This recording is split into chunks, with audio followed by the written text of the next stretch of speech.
नमस्कार. मधुरम चॅनलमध्ये तुमच्या सगळ्यांचं पुन्हा एकदा स्वागत. तुम्ही चॅनलला लाईक सबस्क्राईब करत असाल, तुम्हाला विषय आवडत असतीलच असा विश्वास आहेच, खात्री आहे. पुन्हा तेच की आज पुन्हा एक वेगळा विषय आपण बोलूया असं मनात आलं.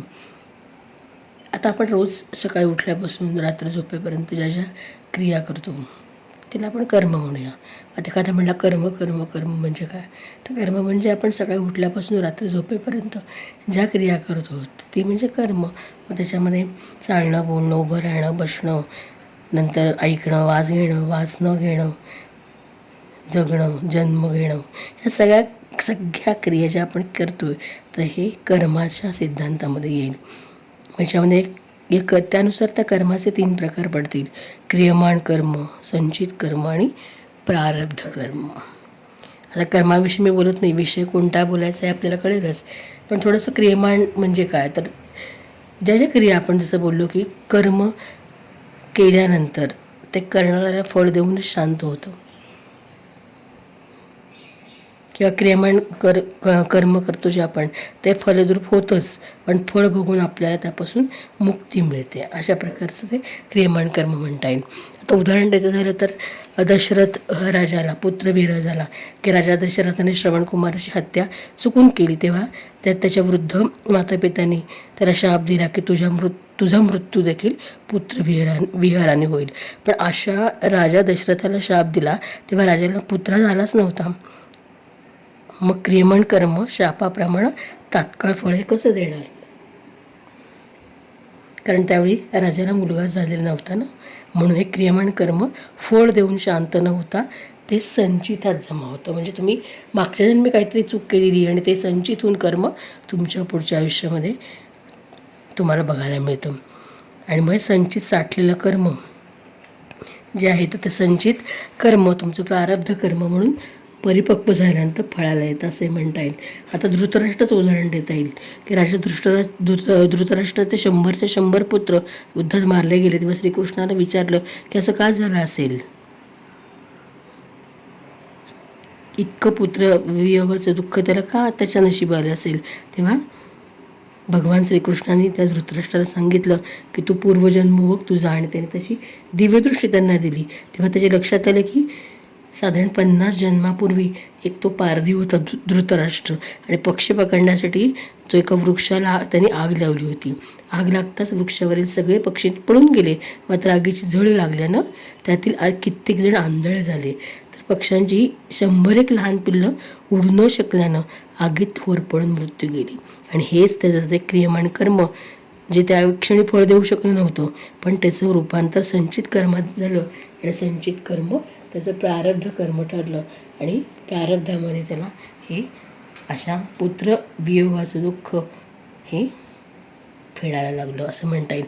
म्हणजेच क्रियमाण कर्म लगेच फळ देत नाही, ते संचित रूपात येतं, आणि संचित कर्माचं रूपांतर नंतर संचित कर्म परिपक्व झालं की त्याचं रूपांतर कशामध्ये होतं, तर प्रारब्ध कर्मामध्ये होतं. म्हणून आपण म्हणतो की म्हातारपणी समजा एखादा आपल्याला रोग लागला किंवा एखाद्या आपण व्याधीने जडलो तर आपल्याला असं वाटतं की मागच्या जन्मी काहीतरी पाप केले म्हणून मला हा आजार झाला. तर तसं नाही, तुम्ही केलेल्या क्रियमाण कर्माचं संचित रूपात रूपांतर होतं, आणि ते संचित रूपात झालेलं कर्माचं रूपांतर तुम्हाला या जन्मामध्ये प्रारब्ध कर्म म्हणून भोगायला लागतं. आणि प्रारब्ध हे कधी कोणाला चुकत नाही. म्हणून म्हटलेलंच आहे की क्षणही न कोणी कर्मावस निरिकामा राही प्रकृती तया करून या कर्म करून या. प्रकृती तुमच्याकडनं ते काम करून घेते. जरी तुम्ही म्हणला मी काही करणार नाही, हे सुद्धा एक प्रकारचं स्टेटमेंट म्हणजे तुमचं कर्मच आहे. कारण प्रकृती परमेश्वर आपल्याकडून काहीतरी करून घेतेच, आणि त्यासाठी तर आपल्या जन्माचं हे प्रयोजन असतं. तर विषय कोणता मी बोलणार आहे तुमच्या लक्षात येईलच.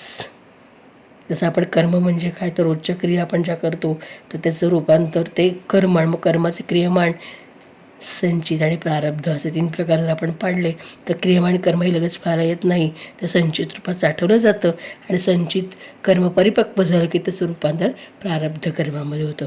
आणि प्रारब्ध कोणीही बदलू शकत नाही, कारण प्रत्येकाला ते भोगावंच लागतं. म्हणजे माणसाचं श्रेष्ठत्व श्रद्धेवर मनाच्या एकाग्रतेवर ठरतं, आणि त्यामुळं कर्म तुमचं सात्विक सुकर होतं. असंच आपल्याला गीतेच्या 2ऱ्या अध्यायात कृष्ण सांगतात अर्जुनाला. आणि मग हे दुसऱ्या अध्यायापर्यंत कर्माचं महत्त्व सांगितल्यानंतर सांख्ययोगामध्ये तिसरा अध्याय ते कर्माची महती सांगतात. आपल्याला माहितीच भगवद्गीतेमध्ये ईश्वरापर्यंत पोचण्याचं अंतर तुम्हाला कमी करायचे तर तुम्ही कसे आहात त्याचं आत्मपरीक्षण तुम्हाला करायचं असेल तर तो मार्ग म्हणजे गीता असं सुद्धा म्हणता येईल. आणि गीतेतला तिसरा अध्याय आपल्याला कर्मयोग सांगतो. यात श्रीकृष्ण म्हणतात की जो मन बुद्धी इंद्रिय यावर विजय मिळवतो, अव्यक्त अविनाशी ईश्वराची उपासना करतो, तो मला म्हणजे भगवान श्रीकृष्णाला प्राप्त करतो. गीतेच्या एकेका अध्यायामध्ये आपल्याला इतकं महत्त्व समजतं की जगण्याचं आपल्याला बाळकोडच मिळतं असं म्हणता येईल. की रोज एखादा जरी गीतेचा श्लोक वाचला तरी नकळत आपल्या मनातल्या सगळ्या द्वंद्वांचं उत्तर, प्रश्नांचं उत्तर नकळत आपल्याला मिळतं असं वाटतं. आणि ज्याला गीता कळली त्याला आयुष्य कळलं असंच म्हणता येईल. म्हणून कर्म करत राहा. तुमचं विहित कर्म जे तुम्हाला नेमून दिले ते करत राहणं हे जास्त गरजेचं आहे. मग अशा कर्माची सूत्र घन असतात. कारण आयुष्यात घडणारी प्रत्येक घटना अथवा प्रत्येक जीवाशी या जन्मात घडलेली इथली भेट ही आपले कार्मिक दोष दूर करण्यासाठी झालेली असते. कारण ऋणानुबंधाशिवाय एखादं रोपसुद्धा आपल्या अंगणात फुलत नाही. बघा झाडांचं उदाहरण घेऊ की एखादं छानसं झाड डवरले फुलले तर त्याचा आपला काहीतरी ऋणानुबंध असतो. पण एखादं झाड रोज पाणी घालून सुद्धा सुकून जातं. कारण अनंत जन्मात प्रत्येक जीवाशी आपली होत असलेली ऊर्जेची देवाणघेवाण ही पुन्हा पुन्हा भेटी घडण्यास कारणीभूत असते असं म्हटलं जातं. म्हणून आपण म्हणतो ना की कोणास दिलेला अथवा घेतलेला ₹1सुद्धा चुकवण्यासाठी आपल्याला पुढचा जन्म घ्यावा लागतो. म्हणून शक्यतो कोणाचे ऋण आपल्यावर असू नये. मग ते शब्दांचं असू, पैशाचं असू किंवा भावनांचं असू. आपापली ही सत्कर्म किंवा दुष्कर्म पुढं संचित रूपानं आपले प्रारब्ध ठरवतात. सत्कर्माची वाढ झाली की आपल्याला नित्य जवळच असलेले गुरुतत्वसुद्धा अनुभवास मिळते. कारण सत्कर्म वाढलं की गुरुच्या जवळ आपण जातो आणि गुरु कधीही करावे लागत नाहीत. ते जन्मोजन्मी आपल्यासोबत असतात. आणि आपल्यातील शिष्य मात्र जागा होणं गरजेचं असतं. प्रत्येक गुरु जाऊन करावाच लागतो असं नाही. ते गुरु ऑलरेडी आपल्याकडे जवळ असतातच आणि जन्मोजन्मी आपल्यासोबत असतात. आणि आपल्यातील शिष्य जागा झाला की ते गुरु आपल्याला या रूपाने मार्गदर्शन करतातच असे म्हणता येईल. आणि एकदा अशा गुरूंचा अनुग्रह प्राप्त झाला की आपण आपल्या प्रत्येक कर्मास सद्गुरूचरणी अर्पण કરવા शिकतो. आणि मी जे करते ते कोणती तरी शक्ती माझ्याकडून करून घेते ही विनम्रता अंगी रुजली जाते. आणि मग अर्थात कर्तेपणाचा अहंकार गळून पडतो. आणि मग प्रत्येक कर्म अकर्म घडून कर्मबंधनातून हळूहळू मुक्त होण्यास प्रारंभ होतो. आणि म्हणूनच सद्गुरूचं महत्त्व आपल्या आयुष्यामध्ये अतिशय आनंद साधारण आहे. मी एकटा कोणी काही करू शकत नाही. तरी प्रारब्ध भोग टळत नाहीत. हे आपल्या मागे असतातच. कारण क्रियमाण कर्म आपण केली अनेक जन्मापूर्वीची कर्म ही संचित रूपातली परिपक्व झाली की ती प्रारब्ध रूपामध्ये आपल्या समोर यानात रूपाने येतच राहतात. आणि ती कधीही कोणाला चुकलेली नाहीत आपण म्हणतोच. त्यामुळे प्रारब्ध जसं उदाहरण द्यायचं झालं तर जन्मजन्मांतराचे संचित कर्माचे असंख्य गोष्टी आपल्याला सांगता येतील. अनेक उदाहरण आपल्याला देता येईल पण तो विषय आपल्या इथे लांबेल. मला पण फक्त या संचित कर्माचं परिपक्व झालं की त्याचं प्रारब्ध कर्मामध्ये रूपांतर होतो हे बोलतोय आपण. तरी प्रारब्ध योग टळत नसतोच. आणि कृपेनं सौम्य प्रकारचे प्रारब्ध टळू शकते. पण तीव्र प्रारब्ध कर्म भोगणं अनिवार्य असतं. आणि ते भोगण्यासाठी आपल्याला बळ देतात ते आपले गुरु. कारण कठीण काळात देखील शिष्याच्या चेहऱ्यावरची प्रसन्नता आत्मिक समाधान कधीही ते कमी होऊ देत नाहीत. आता एखादं चेंडूचं उदाहरण घ्या. भिंतीवर मारलेला एखादा सॉफ्ट चेंडूसुद्धा परत आपल्याजवळच येतो. फक्त त्याची आपल्यावर येऊन आपटण्याची तीव्रता ही कमी जास्त असते. ती कशामुळे तर गुरुकृपेमुळे. साधं करोनाचं उदाहरण घेऊया. करोना काळामध्ये असंख्य लोकांना आपले प्राण गमवावे लागले. तर ज्यांच्यावर सद्गुरूंचा आशीर्वाद होता आपण म्हणूया की ज्यांनी थोडे सद्गुरूंच्या शाळेत राहिलेत किंवा नामस्मरण किंवा अध्यात्माचा थोडासा आधार घेतला तर त्यांना एक पुन्हा संधी सद्गुरू कृपेमुळं मिळाली किंवा त्याची तीव्रता कमी झाली असंही सुद्धा म्हणता येईल. आपल्या चांगल्या वाईट कर्मापासून आपली सुटका कधी होत नाही. म्हणून हातून घडणारं प्रत्येक कर्म जागृतपणे आपल्या परमेश्वराला आपण अर्पण केलं पाहिजे. ते समर्पित असावं, स्वार्थरहित असावं आणि आपल्या आत्म्यास पटलेलं असावं. आत्मा म्हणजे काय? मनाच्या आत आत्मा आहे. आपण बोललो थोडंसं मागे. सत्याच्या आधारावर असलेलं घडावं आणि मनाविरुद्ध केवळ जगाला दाखवायला आपण एखादी गोष्ट करत असलो तरी आपलं हृदय कधीच त्याला साथ देत नाही. त्यामुळे असं केलेलं कर्म कधीच फळाला येत नाही, हे मात्र निश्चित.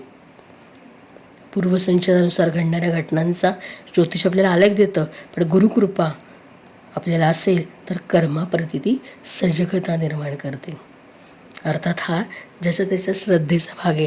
त्याच्यामध्ये आपण हे कोणाला इथे जबरदस्ती करू शकत नाही.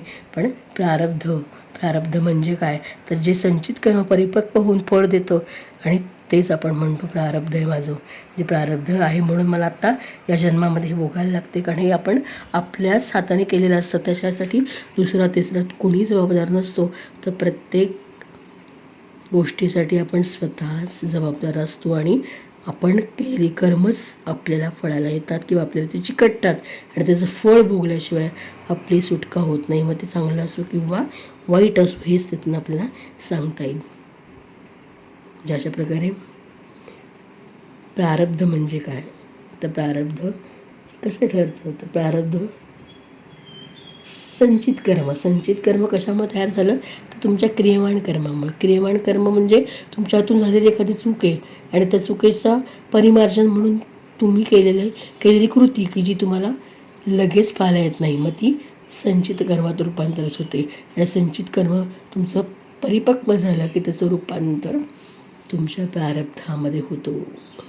आणि मग आपण म्हणतो माझं प्रारब्धच असे म्हणूनच मला हे असं राहायला लागते. किंवा आपण उदाहरण घेतलं तर म्हातारपणी एखाद्याच्या आपल्याला पॅरालिसिस होतो, एखाद्याला झाला तर आपल्याला साधं या कुशीवरून त्या कुशीवरचा वळता येत नाही. किंवा एखादा त्वचेचा रोग झाला तरी शरीराला दुर्गंधी येते, मग आपल्याला यातना सहन होत नाहीत आणि आपण परमेश्वराच्या आणाभाका घ्यायला सुरुवात करतो, परमेश्वराचे पाय धरतो आणि या जन्मात मला हे भोगण्याचं सामर्थ्य दे. जोपर्यंत माझं प्रारब्ध निर्धारित आहे ते मी भोगून संपत नाही तोवर माझी सुटका नाही, माझ्या देहाची सुटका नाही, हे आपल्यालाही माहिती असतं. म्हणून कुठले कर्म करताना त्याचं फळ आपणच परत भोगणार आहोत. कारण तोंडातून बोललेला कुठलाही स्वर, जसे मी बोलले शब्द, हा पुन्हा युनिवर्समध्ये गेल्यानंतर तुमच्याच मुखात येणार आहे.